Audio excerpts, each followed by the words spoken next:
So hello everyone, welcome back to my channel. Today we'll be starting off with the section 5.3, which is suit for damages. The Act in section 73 has laid down the rules as to how the amount of compensation is to be determined. So जो Indian contract act है उसका section 73 बताता है कि किस तरीके से aggrieve party को कॉम्पनसेशन दी जाएगी या फिर किस तरीके से उसकी कॉम्पनसेशन को हम डिटरमाइन करेंगे. On the breach of the contract, the party who suffers from such a breach is entitled to receive from the party who has broken the contract compensation for any loss or damage caused to him by breach. जब भी किसी contract की breach होती है तो वो party जो सफ़र करती है ब्रीच से उस पार्टी को कुछ कॉम्पनसेशन मिलता है दूसरी पार्टी से जो इस ब्रीच को करती है. फॉर एग्जाम्पल, अगर मैंने ब्रीच करा है तो आपका राइट बनता है कि मैं आपको कॉम्पनसेट करूं और ये मेरी ऑब्लिगेशन और लायबिलिटी बन जाती है कि मुझे ब्रीच करने के बाद आपको कॉम्पनसेट करना पड़ेगा. Compensation can be claimed for any loss or damage which naturally arise in the usual course of event. आप compensation जो है वो किसी भी loss और damage के लिए आप मुझसे मांग सकते हैं जो कि usual course of event में अगर हुआ है, यानी कि वो यूजुअल थिंग है.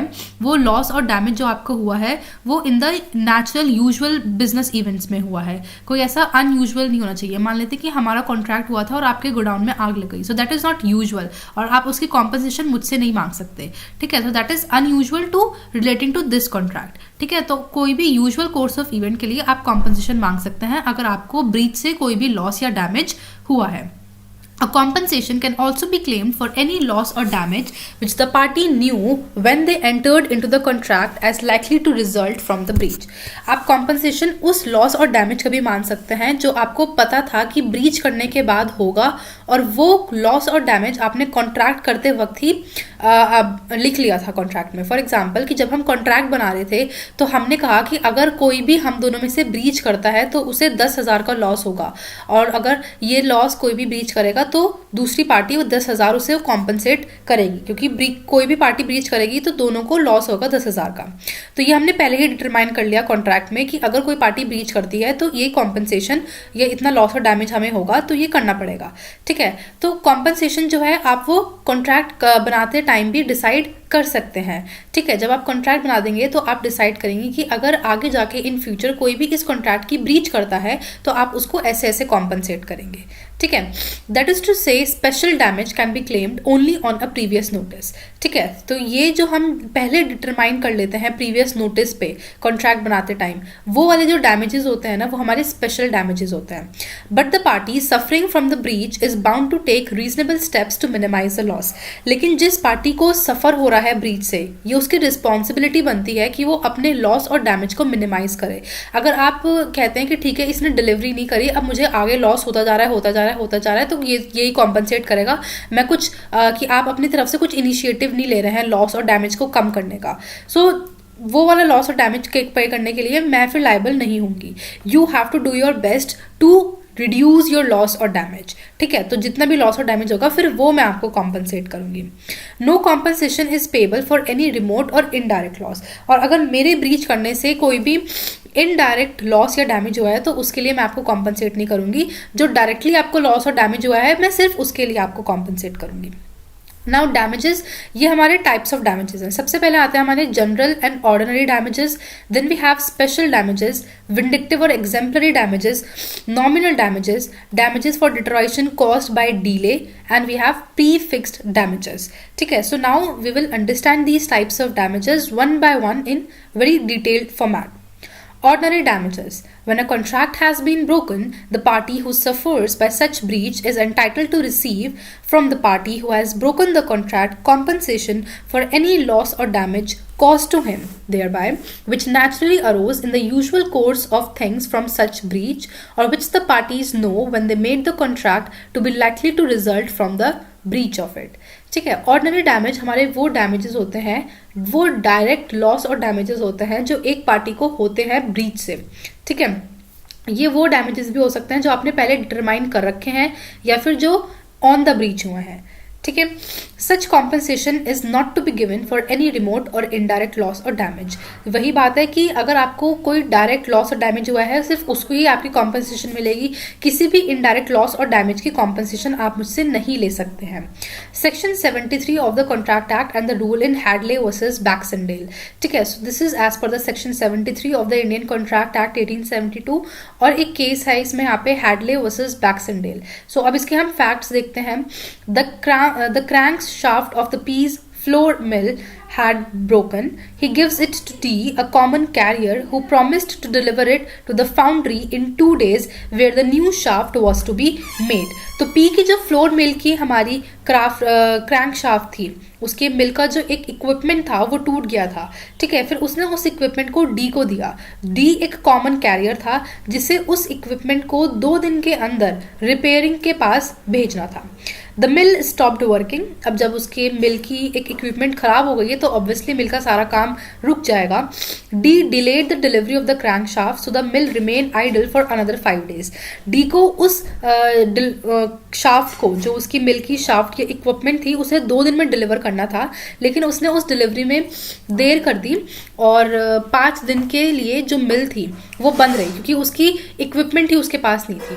ठीक है, P received the repaired crankshaft 7 days later than he would have otherwise received। अब जब P को मिल जानी चाहिए थी वो शाफ्ट, उसके 7 दिन बाद मिली है। ठीक है, so this is delay caused by the carrier, जिसको वो सामान पहुंचाना था।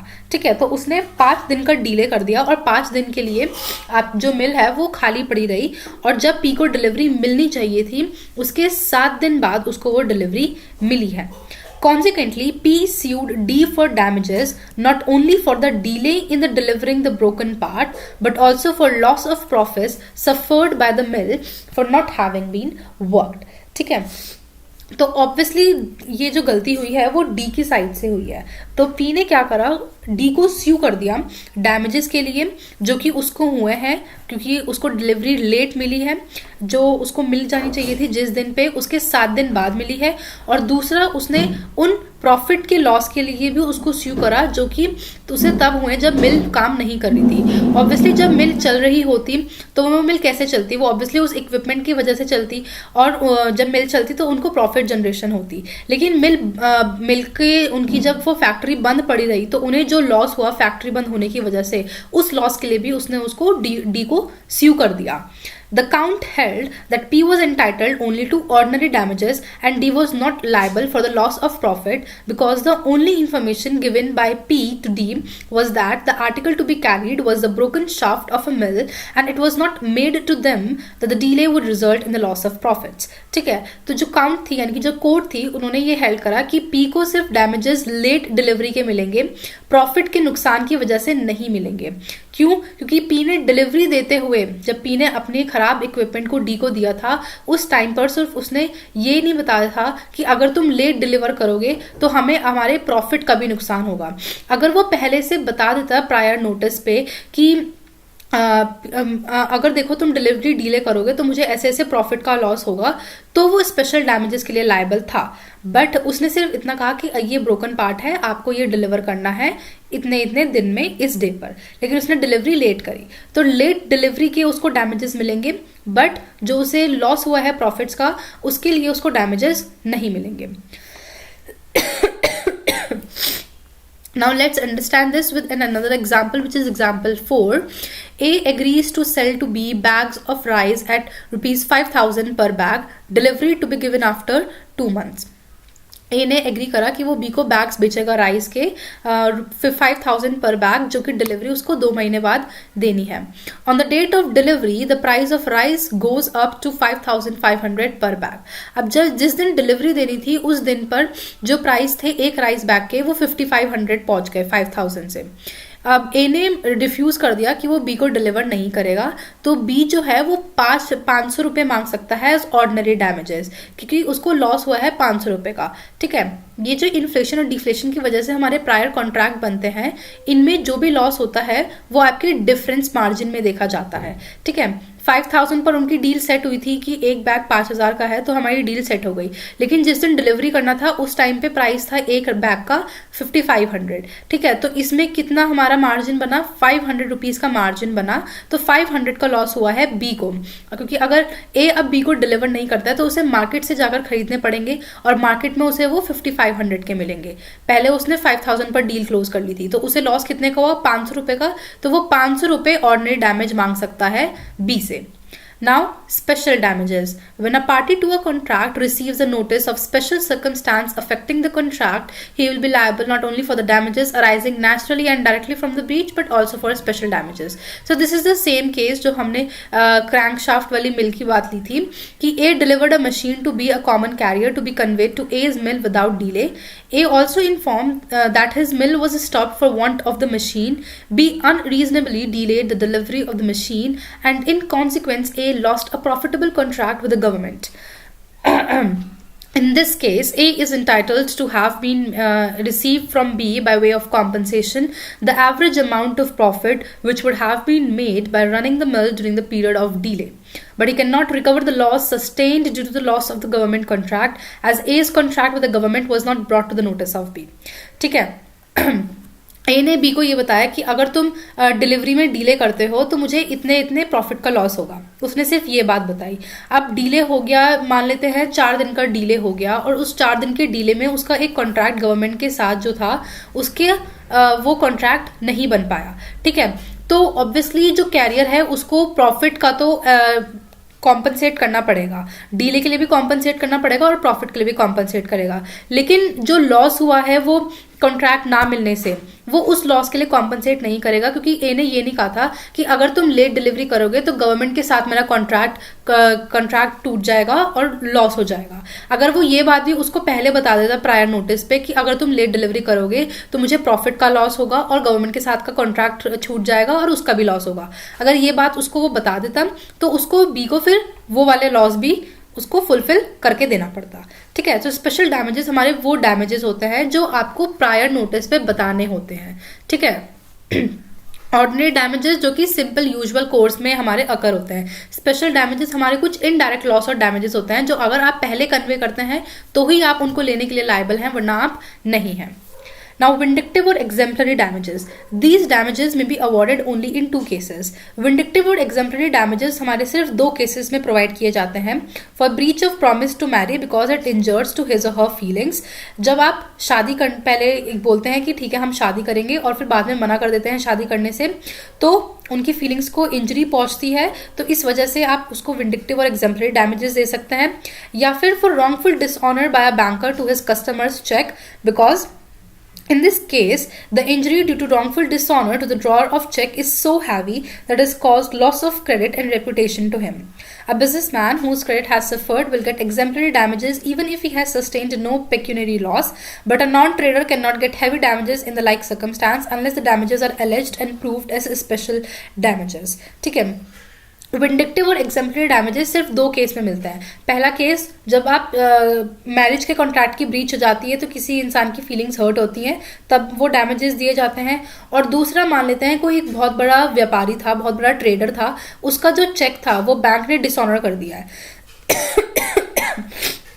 तो जब किसी बड़े ट्रेडर का जो चेक हो वो डिसऑनर हो जाता है तो मार्केट में उसकी जो क्रेडिट वर्दीनेस होती है वो कम हो जाती है, ठीक है। तो क्रेडिट वर्दीनेस के लॉस की वजह से उसको जो लॉस हुआ है उसके लिए भी उसको विंडिक्टिव और एग्जाम्पलरी डैमेजेस बैंक प्रोवाइड करेगी उस ट्रेडर को, ठीक है। तो अगर रॉन्गफुल डिसऑनर होता है किसी बड़े ट्रेडर का चेक तो बैंक उसको एग्जाम्पलरी या विंडिक्टिव डैमेजेस देती है, ठीक है। लेकिन कोई भी नॉन ट्रेडर इन वाले डैमेजेस को नहीं मान सकता। मान लेते हैं एक छोटा मोटा व्यापारी है और उसका चेक डिसऑनर हो गया है और उसके लिए वो विंडिक्टिव और एग्जाम्पलरी डैमेजेस मांग रहा है, तो कोई छोटा मोटा ट्रेडर ऐसा काम उसे डैमेजेस नहीं मिल सकते अनटिल और अनलेस वो बैंक को बताता है कि देखो मैंने उस पार्टी को ये चेक दिया है, अगर वो चेक डिसऑनर होता है तो मेरी क्रेडिट वर्दीनेस कम हो जाएगी और फिर आपको मुझे डैमेजेस देने पड़ेंगे। अगर वो ये बात पहले ही बैंक को इंटीमेट कर देता है तो बाद में अगर डिसऑनर होने के बाद बैंक को वो डैमेजेस उसे पे करने पड़ेंगे, ठीक है। तो अगर आप बैंक के नोटिस में ये बात ले आते हैं रॉन्गफुल डिसऑनर की तो आपको डैमेजेस मिल सकते हैं until and unless you are a very big trader. ठीक है. So this was a case of Gibbons versus Westminster bank. You have to mark this case, is very important क्योंकि इसमें ही ऐसे हमारे फैक्ट हुए थे. Now, nominal damages. Nominal damages are awarded where the plaintiff has proved that there has been a breach of contract, but he has in fact not suffered any real damage. It is awarded just to establish a right to disre for the breach of contract. The amount may be a rupee or even 10 paise. Nominal damages हमारे सिर्फ नाम के damages होते हैं. इसमें आपने breach कर दिया, ठीक है, मान लेते हैं हमारे बीच में कॉन्ट्रैक्ट हुआ था और आपने ब्रीच कर दिया, तो मुझे कुछ लॉस हुआ नहीं है. ठीक है, हम जैसे पहले पोजीशन पे थे वैसे ही हैं हम भी. ठीक है, हमें ना कोई लॉस हुआ है ना कोई प्रॉफिट हुआ है. तो नॉमिनल डैमेजेस बहुत छोटे डैमेजेस होते हैं कि सिर्फ आपको एक पेनल्टी देनी पड़ेगी, एक लाइबिलिटी आपकी कि आपने ब्रीच करा है तो आपको कुछ ना कुछ डैमेज देना पड़ेगा. तो वो डैमेज 1 रुपए के भी हो सकते हैं या 10 पैसे के. 10 पैसे is not like currently working in our economy, तो वो 1 रुपए के भी हो सकते हैं, 10 रुपए के भी हो सकते हैं. So these are the very small amount of damages which a party has to pay on the breach of contract, क्योंकि किसी भी पार्टी को कोई भी हैवी लॉस या डैमेज उसमें नहीं होता है. Now damages for deterioration caused by delay. In the case of deterioration caused to goods by delay, damages can be recovered from the carrier even without notice. The word deterioration not only implies physical damages to the goods, but it may also mean loss of special opportunity for sale. ठीक है, अब मान लेते हैं कि हम वो वाला लेते हैं कि उसकी मिल की इक्विपमेंट खराब हो गई थी और उसने कैरियर को वो इक्विपमेंट दी ठीक कराने के लिए. अब कैरियर ने डीले कर दी है, मान लेते हैं 7 दिन की ही उसने फिर से डीले कर दी है. ठीक है, तो उस डीले में अगर उसकी इक्विपमेंट खराब हो जाती है तो उस खराब इक्विपमेंट के भी पैसे उसको देने पड़ेंगे to the owner of the mill. और उस डिट्रॉयशन में फिजिकल डैमेज तो इंक्लूड होता ही है और साथ ही साथ अपॉर्चुनिटी बेचने की वो भी हमारी उसमें इंक्लूड होती है कि जो ओनर है मिल का ये कह रहा है कि तुमने खराब कर दी है ये मिल, तो उसकी तो डैमेजेस तुम दोगे ही, लेकिन अगर डीले की वजह से उसकी सेल की अपॉर्चुनिटी अगर कोई खो जाती है तो उसके लिए भी फिर उस कैरियर को डैमेजेस पे करने पड़ेंगे. तो डिट्रॉयटेशन में हमारे 2 पार्ट इंक्लूड होते हैं, फिजिकल डैमेज और loss of opportunity of sale. Now pre fix damages. So the word itself says pre fix damages, जो कि पहले से ही फिक्स्ड थे. Sometimes parties to a contract stipulate at the time of its formation that on a breach of contract by any of them, a certain amount will be payable as damage. So this is the same thing कि आप contract करते time पे ही आप decide कर लेते हैं कि अगर कोई सी भी पार्टी ब्रीच करेगी तो इतना सर्टन अमाउंट उसको देना पड़ेगा दूसरी पार्टी को एज डैमेज. इट में amount to either liquidated damages. अब वो लिक्विडेटेड डैमेजेस भी हो सकते हैं, यानी कि एक रीजनेबल एस्टिमेट जो कि होगा लॉस से. लिक्विडेटेड डैमेजेस हमारा एक रीजनेबल एस्टिमेट होता है.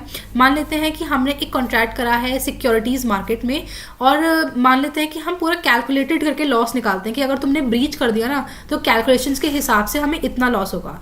तो कैलकुलेशन के हिसाब से जब हमें एक रीजनेबल अमाउंट फिक्स करते हैं तो उसे हम लिक्विडेटेड डैमेजेस बोल सकते हैं. तो वो लिक्विडेटेड डैमेज, तो जो डैमेजेस हैं वो लिक्विडेटेड डैमेजेस भी हो सकते हैं या वो पेनल्टी भी हो सकता है.